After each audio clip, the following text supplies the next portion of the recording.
ஆமேன். அல்லேலூயா. பிரசங்க நேரத்துக்கு வந்திருக்கிறோம். தேவனுடைய வார்த்தையை நாம் கவனமாக இருதயத்தில் பெற்றுக்கொண்டு ஒரு தீர்மானத்தை எடுப்போம். அந்த தீர்மானம் வாழ்க்கையில் நன்மையாக முடியும். அல்லேலூயா.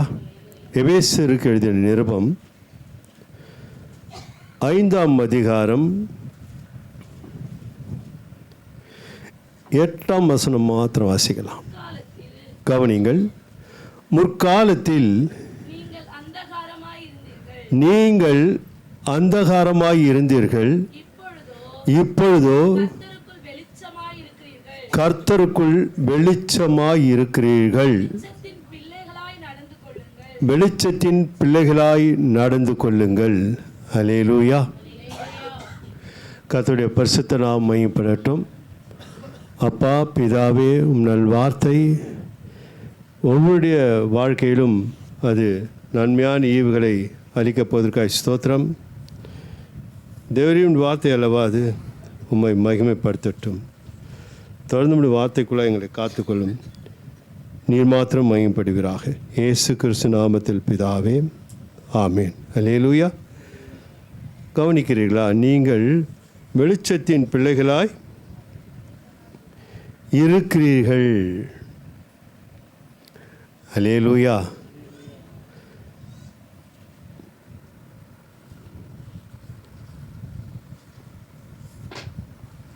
ஸ்தோத்திரம். முற்காலத்தில் நீங்கள் அந்தகாரமாய் இருந்தீர்கள், இப்பொழுது கர்த்தருக்குள் வெளிச்சமாய் இருக்கிறீர்கள். ஸ்தோத்திரம். அல்லேலூயா. இருக்கிறீர்கள். வெளிச்சத்தின் பிள்ளைகளாய் நடந்து கொள்ளுங்கள். இருக்கிறீர்கள். அப்போ என்ன அர்த்தம்னாக்கா, உங்களிடத்தில் வெளிச்சம் இருக்கிறது.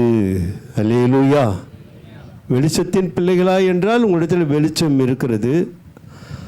அந்த வெளிச்சத்திற்கேற்றபடி நீங்கள் நடந்து கொள்ளுங்கள்.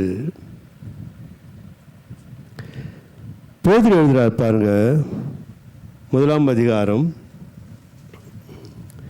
1 பேதுரு 2ஆம் அதிகாரம் 9ஆம் வசனம். நீங்களோ அந்தகாரத்தில் இருந்து தம்முடைய ஆச்சரியமான ஒளியின் இடத்திற்கு வரவழைத்தோடைய புண்ணியங்களை அறிவிக்கும்படிக்கு தெரிந்து கொள்ளப்பட்ட சந்ததியாகவும் ராஜரிக ஆசாரிய கூட்டமாயும் பரிசுத்த ஜாதியாயும் அவருக்கு சொந்த ஜனமாயும் இருக்கிறீர்கள். அல்லேலூயா. எப்படியெல்லாம் கர்த்தர் வெளிச்சத்தின் பிள்ளைகளாகிய நம்மை பாராட்டி பூமியிலே அநேகர் மத்தியிலே மேன்மைப்படுத்துகிறார். அல்லேலூயா.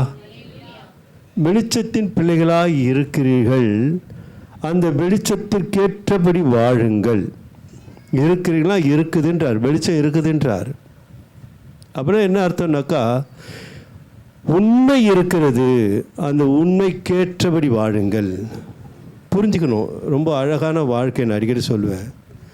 வெளிச்சம் என்றால் நீங்கள் வெளிச்சத்தின் பிள்ளைகள் என்றால் வெளிச்சத்தின் பிள்ளைகளாய் நீங்கள் இருக்கிறீர்கள்னா உண்மையின் பிள்ளைகளாய் நீங்கள் இருக்கிறீர்கள். அந்த உண்மையின்படி நடந்து கொள்ளுங்கள். விசுவாச பிள்ளைகளாய் இருக்கிறீர்கள். அந்த விசுவாசத்தின்படியாக நடந்து கொள்ளுங்கள். வெளிச்சம். நீங்கள் நீதிக்கேற்ற பிள்ளைகளாய் இருக்கிறீர்கள். நீங்கள் நீதிக்கேற்ற ஒரு நடந்து கொள்ளுங்கள். நீங்கள் அன்புள்ள பிள்ளைகளாய் இருக்கிறீர்கள். அந்த அன்பை போல நடந்து கொள்ளுங்கள்.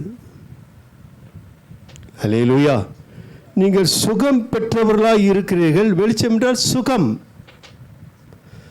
வெளிச்சம்னு ஒரு வார்த்தையில் சொல்லிட்டார் ஆண்டவர். அதன் விளக்கங்களை புரிந்து கொண்டால் வாழ்க்கை அழகாக இருக்கும். வெளிச்சம் என்றால் வியாதி என்றால் இருள். வெளிச்சம் என்றால் சுகம். ஆனால் சார், நீங்கள் வெளிச்சத்தின் பிள்ளைகளாக இருக்கிறீங்கன்னா சுகமோடு இருக்கிறீர்கள். அந்த சுகத்தினாலே விசுவாசித்து வாழ்ந்து கொள்ளுங்கள். பலவீனம் உங்களை விட்டு விலகிவிடும். ஹல்லேலூயா. ஆகினாலாம் அந்தகார இருளிலிருந்து ஆச்சரியமுள்ள ஒளிக்கு நம்மை அழைத்தாராம். நம் அந்தகார இருள் என்றால் பாழ்பட்ட உலகத்தில் இருந்தோம், துக்கப்பட்ட உலகத்தில் இருந்தோம். அது உண்மை இல்லாமல், சுகவீனம் இல்லாமல், விசுவாசம் இல்லாமல், அன்பு இல்லாமல், இருளுக்கான காரியங்கள் வாழ்க்கையில் இருந்தது பழைய வாழ்க்கையில்.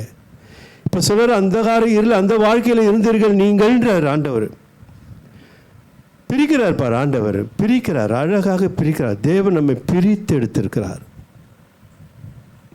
உபாகமத்தில் 4:7 சொல்லப்படுகிறது, வாசித்து பாருங்களேன்.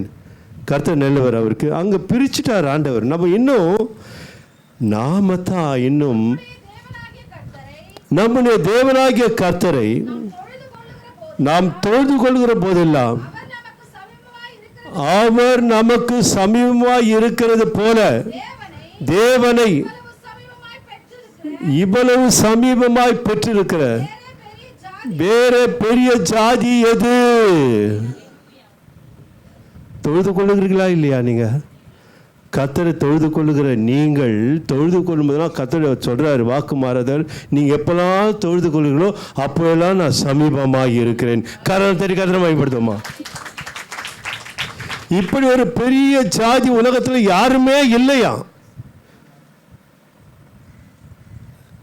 ஏனென்றால் தேவன் நம்மை தேடி வந்தார், நம்ம தேவனை தேடி போல. தேவன் நம்ம மேல் அன்பு வைத்தார், நாமளே அன்பு வைக்கல. அவர் நம்ம மேல் முதலில் அன்பு வைத்ததினால அந்த அன்பை அறிந்து கொண்டோம். அல்லேலூயா. அந்தகார இருளிலிருந்து ஆச்சரியமுள்ள ஒளிக்கு அழைத்தாராம். அப்போ நம்மளாம் யாருனாக்கா ஆச்சரியமானவர்கள். நல்லா புரிஞ்சுக்கிட்டா வாழ்க்கை அழகாக இருக்கும். ஆச்சரியமானவர்கள், அறிவுறுப்பானவர்கள் அல்ல, அவலட்சணமானவர்கள் அல்ல. அதான் சொல்ற ஆச்சரியமானவர்கள் என்று சொல்கிறார் ஆண்டவர், கோடிட்டு காட்டுகிறார். நீங்கள் பழைய வாழ்க்கையில் அருவருப்பாக இருந்தீங்க, அவலட்சணமாய் வாழ்ந்தீர்கள், பாவ சேற்றில் இருந்தீர்கள், அந்தகாரி இல்லது விழுந்து கிடந்து இருந்தீர்கள். நான் கரம் பிடித்து அங்கே இருந்து தூக்கி நிறுத்தினேன். இப்போது நீங்கள் யார் என்றால் வெளிச்சத்தின் பிள்ளைகள், ஆச்சரியமானவர்கள். கர்த்தர் சொல்றார். அல்லேலூயா. ஆச்சரியமானவர்கள். நம்ம மற்றவர்கள் பார்த்து என்ன வாழ்க்கை இது வாழுறாங்க, அந்த பேர் நல்ல பேரா? எங்க வந்துட்டு கிறிஸ்துக்குள்ள வந்துட்டு அந்தகார இருளில் வந்துட்டோம். இன்னும் அந்தகார பெயர்களை இன்னும் பெற்றுக்கொள்ள வாழ்ந்து கொண்டிருக்கிறார்கள். அல்லேலூயா. ஆச்சரியமான தேவன் ஆச்சரியமான ஒளி இனத்துக்கு தம்மை அழைத்து நம்மை சேர்த்து வைத்திருக்கிறார். ஆச்சரியமானவர்கள். அருவருப்பட்ட தக்க வாழ்க்கை இல்லை நம்மளது. கேவலமான வாழ்க்கை இல்லை. ஓப்பனாக சொல்கிறேன் பார், கேவலமான வாழ்க்கை அல்ல, அவதூறான வாழ்க்கை அல்ல, மற்றொரு அவதூறு செலுத்தும்படியான வாழ்க்கை இல்லை. இந்த போகிறாங்க பாருன்னு சொல்கிற அளவுக்கு வாழ்க்கை இல்லை. நல்லா கவனிக்கணும். ஒரு தரத்தை கர்த்தர் நமக்காக ஜீவனை கொடுத்தார், மீண்டும் கொடுக்க போகிறதில்லை. அந்த வாழ்க்கை இனிதான வாழ்க்கை, இன்பமான வாழ்க்கை, விசுவாச வாழ்க்கை, உண்மையுள்ள வாழ்க்கை, அன்புள்ள வாழ்க்கை, நீதியுள்ள வாழ்க்கை, சுகமான வாழ்க்கை. இதுதான் ஆச்சரியமான வாழ்க்கை. இந்த ஆச்சரியமான வாழ்க்கையை நாம் வாழ வேண்டும். அல்லேலூயா. நான் சொன்ன போல லூக்கா புத்தகத்தில் சொல்கிறார் ஆண்டவர், 16ஆம் அதிகாரம் 15ஆம் வசனத்தில் நம்ம பார்த்தோம் என்றால், அவர் அவர்களை நோக்கி, நீங்கள் மனுஷர் முன்பாக, போதும் கொஞ்சம் நிறுத்துங்க. அல்லேலூயா.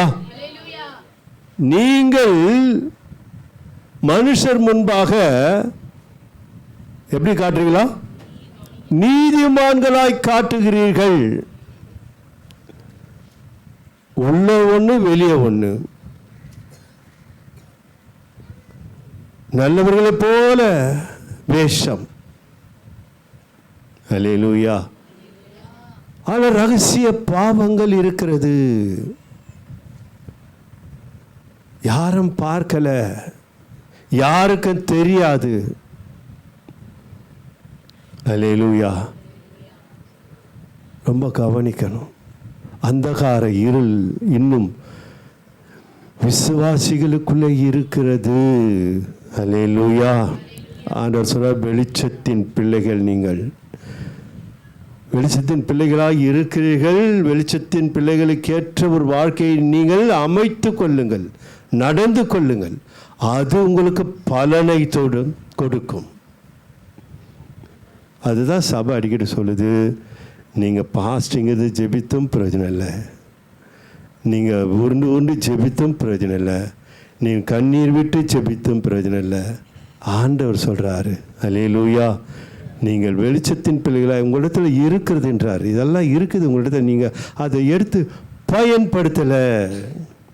உண்மை இருக்கிறது, அன்பு இருக்கிறது, நீதி இருக்குது, சமாதானம் இருக்குது, சுகம் இருக்குது, உண்மை இருக்குது. ஆண்டவர் உண்மையை கொடுத்துக்கிறாரு. அதான் வெளிச்சம், அந்த உண்மையை கொடுத்து. ஆனால் உண்மை யார் பயன்படுத்துறது? எவ்வளோ பேர் பொய்யா வாழறோம். அப்போ அந்த காரியம் இல்லை. அது அந்த காரியங்கள் எப்படி போவோம்? உண்மை இல்லாத வாழ்க்கை, வேஷமான ஒரு வாழ்க்கை, வேஷமாக தெரிகிறான் மனுஷன். ஆனால் மனுஷன் எப்படி இருக்கிறான்? நீதிமானாக இருக்கிறான். ஆனால் பலன் அளிப்பவர், பதில் கொடுப்பவர் யார்? மனுஷன் இல்லை. நான் உங்களுக்கு முன்பாக நீதிமானாக வாழ தெரியும் எனக்கு, ஆனால் நீங்கள் எனக்கு பலன் கொடுப்பதில்லை. ஆனால் ஜெபிக்கலாம், தாங்கலாம், உதவலாம். ஆனால் மெய்யான பலனை நீங்கள் எனக்காக மன்றாட முடியுமே தவிர கொடுக்க முடியாது. ஆனால் கொடுப்பவர் ஒருவர் தான். அல்லேலூயா. பரலோகம் தான் எனக்கு கொடுக்கும். உலகம் கொடுக்கிற பிரகாரம் அல்ல, நான் கொடுக்கிற சமாதானம். அதற்கு விலை இல்லை, அளவில்லை. அந்த சமாதானத்தை ஒருவன் பெற்றுக்கொள்வார்கள் என்றால் நிச்சயமாக எந்த சூழ்நிலையும் அவர்கள் ஜெயம் பெற்றவர்களாக வாழ்வார்கள். அல்லேலூயா. 16-15 வாசிக்கலாம் தொடர்ந்து. அவர் அவர்களை நோக்கி, நீங்கள் மனுஷர் முன்பாக உங்களை நீதிமான்களாக காட்டுகிறீர்கள், தேவனோ உங்கள் இருதயங்களை அறிந்திருக்கிறார். மனுஷருக்குள்ளே மேன்மையாக எண்ணப்படுகிறது தேவனுக்கு முன்பாக அருவருப்பாய் இருக்கிறது. அல்லேலூயா சொல்லுவோமா? ஆண்டவர் சொல்லியிருக்கிறார்.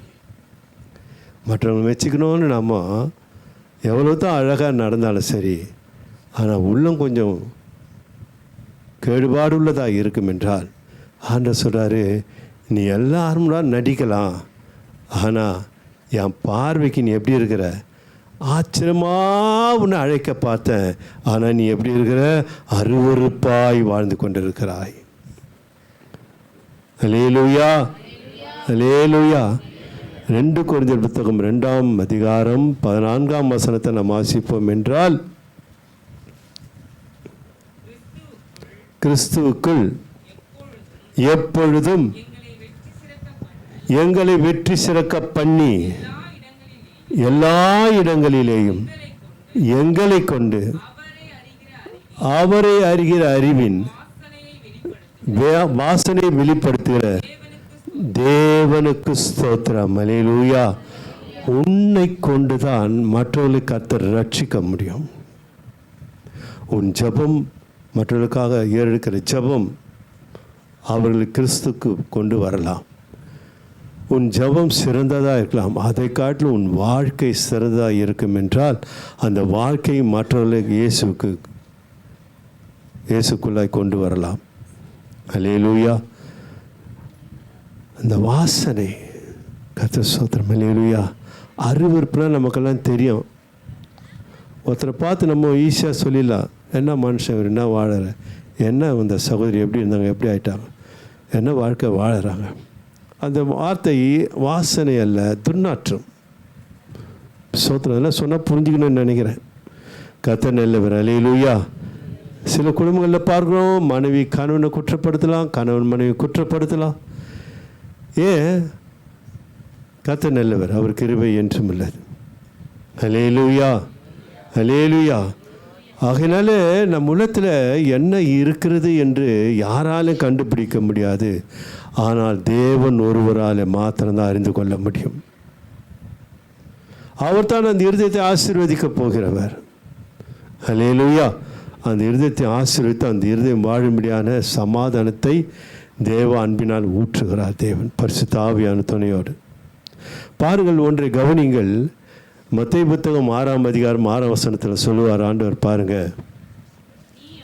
நீயோ ஜெபம் பண்ணும்பொழுது உன் அறை வீட்டுக்குள் பிரவேசித்து உன் கதவை பூட்டி அந்தரங்கத்தில் இருக்கிற உன் பிதாவை நோக்கி ஜெபம் பண்ணு. அப்பொழுது அந்தரங்கத்தில் பார்க்கிற உன் பிதா வெளியரங்கமாய் உனக்கு பலன் அளிப்பார். அல்லேலூயா சொல்லுவோமா? இந்த அர்த்தத்தை நீங்கள் நன்றாக புரிந்து கொண்டால் நன்றாக இருக்கும். நீங்கள் தனிப்பட்ட வேளையில் உனக்கும் தேவனுக்கும் உள்ள உறவு சிறந்தது. அந்தரங்கம், அதான் ரகசியம். தேவனுக்கும் உனக்கும் உள்ள ரகசிய ஐக்கியம். உன் இருதயத்தை ஊற்றுகிற நேரம் அது. யாரும் அறியாத வேலையில் உன் இருதயத்தெல்லாம் தேவ சமத்தில் அண்ணால போட்டு ஊற்றுகிற நேரம் அது. அந்த இருதயத்தை கர்த்தர் கவனிக்கிறார், உன்னிப்பாக பார்க்கிறார். அந்தரங்கத்தில் செய்கிற ஜெபம், அந்த ஜெபத்தை கேட்டு கர்த்தர் பப்ளிக்காக ஜெபம் ஆசீர்வாதமாக மாற்றுறார். அல்லேலூயா சொல்லுமா? அல்லேலூயா. அந்தரங்கத்தில் செய்தால் ஜெபம் அன்னால் அநேகர் மத்தியில் ஆசீர்வாதமாக வெளியரங்கமாய் கர்த்தர் சாமுவேலை கர்த்தர் கொடுத்தார். இப்படி இருக்கும் பொழுது அந்தரங்கத்தில் செய்கிற ரகசிய பாவங்களும் ஜாக்கிரதை. அந்தரங்கத்தில் செய்யப்படுகிற ஜெபத்திற்கு தேவன் பலன் கொடுக்கிறார் என்றால் அதே தேவன் அந்தரங்கத்தில் இருக்கிற பாவத்திற்கும் கர்த்தர் வெளியரங்கமாக்குவார். நாட்கள் வருகிறது. அதை தான் 16-15 லூக்கால படித்தோம். யாக்கோபு நிருபத்தில் 1:14 சொல்றாரு பாருங்க. ஆண்டவர் சொல்றாரு பாருங்க,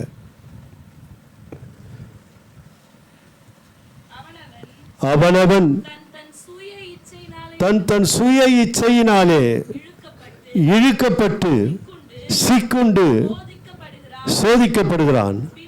பின்பு இச்சையானது கர்ப்பம் தரித்து பாவத்தை பிறப்பிக்கும். பாவம் பூர்ணமாகும் பொழுது மரணத்தை பிறப்பிக்கும். என்ன அர்த்தம்? துர்நாற்றமான வாழ்க்கை என்றார். கணவனுக்கும் தெரியாம மனைவி, மனைவிக்கு தெரியாம கணவன், பெற்றோருக்கு தெரியாம பிள்ளைகள், இப்படியா செய்கிற ரகசிய பாவங்கள் இருக்கிறதே. சொன்ன பிரகாரம் அந்தரங்கத்தில் செய்யப்படுகிற ஊக்கமான ஜெபத்திற்கு தேவன் எப்படி பதில் அளிக்கிறாரோ, உன் அந்தரங்கத்தில் செய்யப்படுற ரகசிய பாவங்களும் ஒரு நாள் வெளிப்பட போகிறது. அல்லேலூயா. என்ன அர்த்தம்? உங்கள் மேன்மை நீங்கள் இழந்து போவீர்கள். பாராட்டு. தேவனால் கொடுக்கப்பட்ட ஆச்சரியமான ஒரு வாழ்க்கை உங்களுக்கு கொடுத்தாரு. அந்தகார இருளிலிருந்து மீட்டு கர்த்தர் ஆச்சரியமான ஒரு வாழ்க்கை கொடுக்க தகப்பன் துடித்தாரே. அந்த துடிப்புக்கு அவமானத்தை ஏற்படுத்துகிற ஒரு எண்ணம், ஒரு செயல் இருக்கும் என்றால் நிச்சயமாக கர்த்தர் அது வெளியேறமாக, அவமானமாக, அருவருப்பாக, அவலட்சணமாக அநேகர் மத்தியில் கனவீனப்படுத்துகிற நாட்களை கர்த்தர் கொண்டு வரப்போகிறார். தீர்க்க தரிசனமாக சொல்லுகிறேன். ஏதாவது பாவம் இருந்தால், ரகசிய பாவங்கள் இருந்தால், அல்லேலூயா, பாவத்தை மறைக்கிறவன் வாழ்வாடைய முடியாது, வாழவே முடியாது. ஆண்டோட வாழ்க்கையில் வாழ முடியாது. இது நிச்சயமாக சொல்லுகிறேன். பாவத்தை, என்ன பாவம் வந்தாலும் சரி, பாவம் வந்துட்டா சின்ன பாவம் பெரிய பாவம் ஒண்ணுமே இல்லை, எல்லாம் சமம். பாவம் எந்த பாவமா இருந்தாலும் நீங்கள் அநேகரால் பாராட்டப்படணும். மற்றவங்களை புகழணும், மேன்மை பாராட்டுவன் கர்த்தரை குறித்தே அந்த வாழ்க்கை தான். நிசமனானவரே, நீங்கள் உயர்ந்தவர், உன்னதமானவர், மகிமைக்கு பாத்திரர், மங்காத பேர்வழி சொல்லிட்டு நான் அந்தரங்கத்தில் அசிங்கமான ஒரு வாழ்க்கை வாழ்வேன் என்றால் அது போகவே போகாது அந்த பலி. அல்லேலூயா, அல்லேலூயா. கவனிக்கணும், என் பலிகள் எல்லாம் தேவனுக்கு போய் சேரணும். கர்த்தர் நல்லவர். அதனால தான் பாவத்தை என்ன பண்ணக்கூடாது, மறைச்சி வச்சு ஏதாவது சொல்லுவாங்க பாரு, கத்திரிக்காய் முளைச்சா எங்கே தான் வந்தாகணுமா, கடத்தெருக்கு வந்தாகணும். உலகம் மொழியுது. நீ எவ்வளோ நாள் பாவத்தை மறைப்ப? அது என்ன கொடுத்தா? வேதனை கொடுக்குதான். அது வேதனை கொடுக்கும். ஏன்? தேவன் சமாதானத்தை கொடுக்க தான் வந்தார், ஆச்சரியமான வாழ்க்கையை கொடுக்க தான் வந்தார். வெளிச்சத்தின் பிள்ளைகள் என்று அவர் நம்ம நம்பிக்கை வைத்து நீங்கள் இப்படி இருக்கிறீங்க என்றார். நீங்கள் வெளிச்சத்தின் பிள்ளைகளாக இருக்கிறீர்கள். நீங்கள் பாவம் இல்லாமல் தேவனுடைய புண்ணியத்தை அறிவிக்க முடியாத தேவன் உங்களை அழைத்திருக்கிறார். அந்த புண்ணியத்தை அறிவிக்க ஆயத்தமாயிருங்கள். அல்லேலூயா, அல்லேலூயா. ரகசிய பாவங்களை, என் பாவத்தை யாரும் பார்க்க முடியாது. நான் பாவம் செய்வேன் என்றால் யாரும் பார்க்க முடியாது. நான் பாவம் செய்வேன் என்றால் தேவன் என்னை பார்ப்பார். அதற்கான குற்ற சுமை என் மேல் இறங்கும் என்றால் என் வாழ்க்கையிலே நான் அலசடிக்கப்படுவேன். நிம்மதி இருக்காது, சமாதானம் இருக்காது, குழப்பம் இருக்கும், வேதனைகள் பெருகும், பயம் பெருகும். இதெல்லாம் ஏன் வருதுனாக்கா, ரகசியமான அந்தரங்கமான அவலட்சணமான வாழ்க்கை வாழ்ந்து கொண்டிருப்பதனால தான் பயத்தில் வாழ்ந்து கொண்டிருப்பது. திகிலியா வருது, வெளிச்சத்தின் பிள்ளைகளால் நடந்து கொள்ளாததுனாலே. திகிலியா வருது, அந்த ரங்கத்தில் வாழ்ந்த வாழ்க்கையை அப்படி வாழ்ந்து கொண்டிருப்பதுனால். ஆச்சரியமான வாழ்க்கை வாழத்துக்கு உங்களை நீங்கள் தகுதிப்படுத்திக் கொள்ளுங்கள். அல்லேலூயா.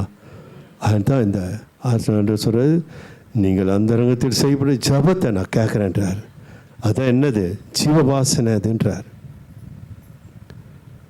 நான் அதை கேட்கிறேன், ஜபத்தை நான் கேட்குறேன், அதுக்கு நான் பலனை கொடுப்பேன். நீங்கள் என்ன ஜபத்தை ஆண்டவர் சமூகத்தில் வைத்தாலும் சரி, தேவனுக்கு முன்பாக உண்மையிலே ஜபத்தை நீங்கள் உண்மையுள்ள ஜபத்தை நீங்கள் வைப்பீர்கள் என்றால் சொல்லுவது புரியுது இல்லையா? உண்மையிலே ஜபம், தேவனுக்கு பிரியமான ஜபம். சில பேர் ஜெயிப்பாங்க தெரியுமா? தேவனுக்கு பிரியமில்லாத ஜபத்தை, தன் கோரமான கோபத்தை, தன் உக்கிரமான கோபத்தை, தன் பகையை, தன் விரோதத்தை தேவ சமுத்திரம் கொண்டு கொட்டுவாங்களே, அவர்களுக்கு தான் அந்த வேதனை அப்படியே திரும்பி அடிக்கும். ஜாக்கிரதை. அது ஜபம் அல்ல, அது அறியாமல் ஏவப்பட்டு நீங்கள் தேவ சமுத்திரம் நீங்கள் உங்கள் பாரங்களை ஊற்றுகிறீர்கள். இல்லை இல்லை, பாரம் அதிகமாயிடும். அல்லேலூயா. நீங்கள் செய்ய வேண்டிய ஜபம் உங்களுக்கு தேவையாக கூட இருக்கலாம். அதோட தேவ சமுத்திரம் ஜபிக்கலாம். அந்த உண்மையுள்ள ஊக்கமான ஜபத்தை ஆண்டவர் கேட்டு நிச்சயமாய் பலன் அளிப்பார் என்றால், நீ அந்த ரங்கத்தை செய்யப்படுகிற பாவத்திற்கும் கர்த்தர் வெளியரங்கமாக்குவார். இதுதான் உண்மை. அந்த அவமான வாழ்க்கை தேவையா? தேவையில்லை. ஜாக்கிரதையாக இருக்கணும். எபேசியர் புத்தகத்துக்கு வரும் மீண்டுமாய் 5ஆம் அதிகாரத்தை எடுத்துக்கொள்வோம்.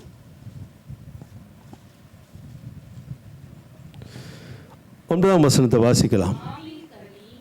ஆவியின் கனி சகல நற்குணத்திலும் நீதியிலும் உண்மையிலும் விளங்கும், கர்த்தருக்கு பிரியமானது இன்னதென்று நீங்கள் சோதித்து பாருங்கள். அல்லேலூயா சொல்லுமா? இதுதான் நமக்கு பரிசுத்த ஆவியை கொடுத்திருக்கிறாரு. இயேசு கிறிஸ்து போகும்போது சொல்லிட்டு போனால், நான் போவது நலம், பிதாவிடத்தில் கேட்பேன், உங்களிடத்தில் நான் பரிசுத்த ஆவியை கொடுக்க முடியாது, ஒரு தேட்டரில் கொடுப்பேன், அவர் கண்டித்து உணர்த்துவார். சில பேர் வாழ்க்கையில் நல்லா தெரியும் பாருங்கள், இது பாவம்னு தெரியும். அல்லேலூயா. பாவம் செய்பவர்களுக்கு நான் கேட்கிறேன், பாவம் என்று தெரிந்து பாவம் செய்வாயானால் தண்டனை உண்டு இந்த பூமியிலே இருக்கிறது, கண்டித்து உணர்த்துகிறேன் பரிசுத்தாவின் துணையோடு. அது எந்த தண்டனைன்னு தெரியாது. ஹல்லேலூயா.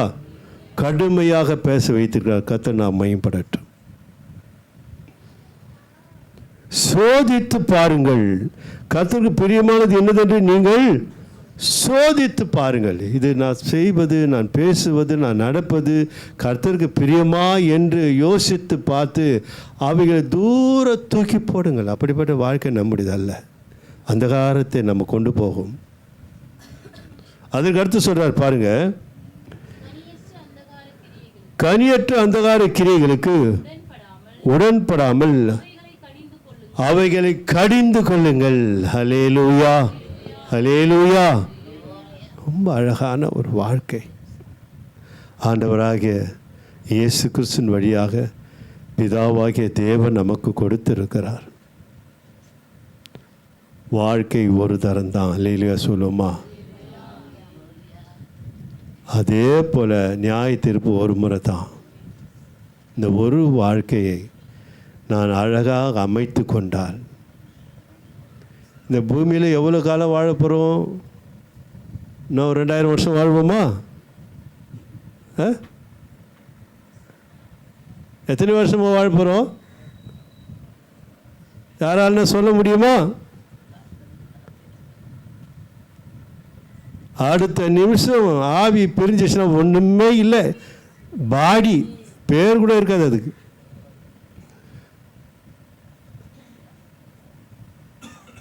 மணி அவர் பேர், இல்லாத பேரை சொல்கிற மணி, அவர் இறந்துட்டார். மணி எப்போ எடுக்க போகிறாங்கன்னு சொல்லுவாங்க? சொல்லவும் மாட்டாங்க. பாடியை அவள் தான் பேர் போயிடுச்சு. பாடி எப்போ எடுக்க போகிறாங்க? அவள் தான். அவர் மணி போயிட்டார். எப்போ? ஜாக்கிரதை. மணி போயிட்டார்னா அந்த மணி அப்புறம் எங்கே இருக்கிறாருன்னே தெரியாது. கர்த்தர் ஸ்தோத்திரம். ஹல்லேலூயா, ஹல்லேலூயா. இருக்கும்போதே பயன்படுத்தி கொள்ளுங்கள். அருமையான வாழ்க்கை, அழகான வாழ்க்கை, அற்புதமான வாழ்க்கை, ஆச்சரியமான வாழ்க்கை. அதை தான் சபை போதித்து கொண்டு இருக்கிறது. பலனை பெற்றுக்கொள்ள நம்ம கையில் தான் இருக்குது. பலனை கொடுங்கப்பா, பலனை கொடுங்கப்பா, நன்மை கொடுங்கப்பா, சமாதானத்தை கொடுப்பா, சுகத்தை கொடுப்பா, ஆசீர்வதிங்கப்பா. தேவையில்லை, தேவையில்லை, தேவையில்லைன்னு தான் சொன்ன சபை. தேவையே இல்லை. ஹல்லேலூயா. பிதாவானவருக்கு தெரியுமா உங்களுக்கு என்ன தேவை என்று அவருக்கு முன்னமே அறிந்திருக்கிறார். நீ கேட்டு தான் அவர் கொடுக்கணும்னு அவசியம். அவர்னா காணாதவரா, தெரியாதவரா, உங்கள் முடிவு காலத்தை அறியாதவரா? எல்லாமே தெரியுமே. அவருக்கு தெரியாது. உனக்கு தெரிஞ்ச மாதிரி ஆண்டவரே நான் ரொம்ப கஷ்டமாக இருக்கிறேன், ஆண்டவரே நான் ரொம்ப துன்பமாக இருக்கிறேன், ஆண்டவரே நான் பாரமாக இருக்கிறேன், ஆண்டவர் இப்படி இருக்கிறேன், அப்படி இருக்கிறேன். Total waste. ஹல்லேலூயா. முதலாவது தேவனுடைய ராஜ்யத்தையும் அவருடைய நீதியும் இல்லை அப்படி சொல்ல. முதலாவது நீங்கள் நல்லா ஜெபிங்க, உபவாசம் இருங்க, அப்போது இவங்களெல்லாம் உங்களுக்கு கூட கொடுக்கப்படும்னா பிரசங்கம் வேறு மாதிரி இருக்கும். அப்படி எங்கன்னா சொல்லியிருந்தாலும் அதையும் எனக்கு கொடுத்து காட்டலாம். ஆனால் நீங்கள் மற்றவர்களுக்காக ஜெபிப்பது உங்களுக்கு ஆசீர்வாதம். உங்களுக்காக அல்ல, உங்களுக்காக சபை கற்றுக் கொடுக்காது. நீங்கள் வெளிச்சத்தின் பிள்ளைகளாகி இருக்கிறீர்கள். வெளிச்சத்திற்கு ஏற்ற வாழ்க்கையை அமைத்து கொள்ளுங்கள். தானே உங்களை தேடி வரணும். ஹல்லேலூயா. அதை விட்டுப்பட்டு அந்த வாழ்க்கையை மறந்துடுத்து, அந்த வாழ்க்கையை நினைக்கிறது கிடையாது, அந்த வாழ்க்கையை அசட்டை பண்ணுறது, அப்புறமா அழுவுறது, அப்புறம் முட்டி மோதத்து. என்ன ஒரு அருவருப்பான வாழ்க்கை தான் அருவருப்பான வாழ்க்கைன்றார் ஆண்டவர். அவலட்சணமான வாழ்க்கை. இப்படி ஒரு வாழ்க்கை தேவையான்றார். நீ அழகாக வாழு மகளே, அழகாக வாழு மகனை. என் வார்த்தை கொஞ்சம் செய்கிறது கேட்டு வாழ்ந்து பாரு. நான் உனக்கு ஏற்கனவே ஆயத்தப்படுத்திருக்கேன் ஆசீர்வாதம். அது உன்னை வந்து சேரும், உன்னை தேடின்னு வருமா. நீ எங்கே இருந்தாலும் விலாசம் தேடி, நீ விலாசத்தை எடுத்துன்னு வரோம் உனக்கு வீட்டுக்கு. ஹல்லேலூயா சொல்லுவோமா? இதை விட புரிய வைக்க வேறு வார்த்தையே இல்லை. அதுதான் அப்படி சொல்கிறேன் நான்.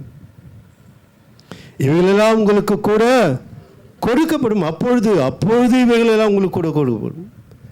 அதாவது தேவனுடைய ராஜ்யத்தையும் நீதியும் தேடுங்கள், அப்பொழுது. ஹல்லேலூயா சொல்லுமா? தேவன் உங்களுக்கு வச்சார் ஆசீர்வாதம். அவைகள் உங்களை தேடி வருமா. தேவனுடைய வார்த்தை இதெல்லாம் விட்டு பொறுத்து இதெல்லாம் மருந்து பொறுத்து, இதெல்லாம் கவனம் இருக்காது. ஸ்தோத்திரம். அல்லேலூயா, அல்லேலூயா. ஆகையினால் அன்பான தேவனுடைய பிள்ளைகளே, இருப்பதை பயன்படுத்துங்கள். அல்லேலூயா சொல்லுமா. என்ன இருக்குது? என்னென்ன இருக்குது சொன்ன? உங்களிடத்தில் வெளிச்சமாகிய உண்மை இருக்கிறது, வெளிச்சமாகிய நீதி இருக்கிறது, நீதியான ஒரு வாழ்க்கை இருக்குது, வெளிச்சமான விசுவாசம் இருக்குது, வெளிச்சமாகிய அன்பு இருக்கிறது. அல்லேலூயா. இதெல்லாம் உங்களிடத்தில் இருக்குதுன்றார் ஆண்டவர். வெளிச்சத்தின் பிள்ளைகளாக இருக்கிறீர்கள்ன்றார். இதெல்லாம் இருக்குதுன்றார் ஆண்டவர். சொல்கிறார். நம்ம என்ன சொல்கிறோம்? அங்கிட்ட இல்லை ஆண்டவரை, நான் உண்மையாக வாழ மாட்டேன், நான் நீதிமானாக வாழ மாட்டேன், நான் அன்பாக வாழ மாட்டேன், நான் விசுவாசமாக வாழ மாட்டேன். அல்லேலூயா. அப்படி இதெல்லாம் வாழ மாட்டேன் ஏன் அவராண்ட போய் கையேந்தி நிற்கணும்னு கேட்குறேன். அதான் சபை கேட்குது. இதெல்லாம் செய்ய மாட்டேன், இதெல்லாம் வாழ மாட்டேன், ஆண்டவரே எனக்கு செய்யுன்றதுல என்ன இது வேஷமான ஒரு வாழ்க்கை? ஆண்டவர்னா அவ்வளவா? யோசித்து பாருங்க. அப்படி இல்லையா ஆண்டவர்? உனக்கு எதிர்பார்க்கத்தை நீங்கள் கொடுத்தீங்கன்னா அவருக்கு உங்களுக்கு அதிகமாக கத்தர் கொடுப்பார். அல்லேலூயா, அல்லேலூயா. அதனால் அன்பான பிள்ளைகளே, அந்த 5ஆம் அதிகாரம் 8ஆம் வசனம் வாசித்து ஜெபம் பண்ணுவோம். முற்காலத்தில் நீங்கள் அந்தகாரமாய் இருந்தீர்கள், இப்பொழுதோ கர்த்தருக்குள் வெளிச்சமாய் இருக்கிறீர்கள். வெளிச்சத்தின் பிள்ளைகளாய் நடந்து கொள்ளுங்கள். அல்லேலூயா. கர்த்தர் உங்களை ஆசீர்வதிப்பாராக. வார்த்தையின்படியாக உங்கள் வாழ்க்கையில் தேவன் எதையெல்லாம் ஆயத்தப்படுத்தியிருக்கிறாரோ அதெல்லாம் நீங்கள் பெற்றுக்கொள்ளும்படியாக உங்கள் வார்த்தை உங்கள் வாழ்க்கையை வழி நடத்தட்டும். தேவனுடைய நாமம் மையப்பட்டு தொடர்ந்து நடத்தும். இயேசு கிறிஸ்து நாமத்தில் பிதாவே, ஆமென். அல்லேலூயா.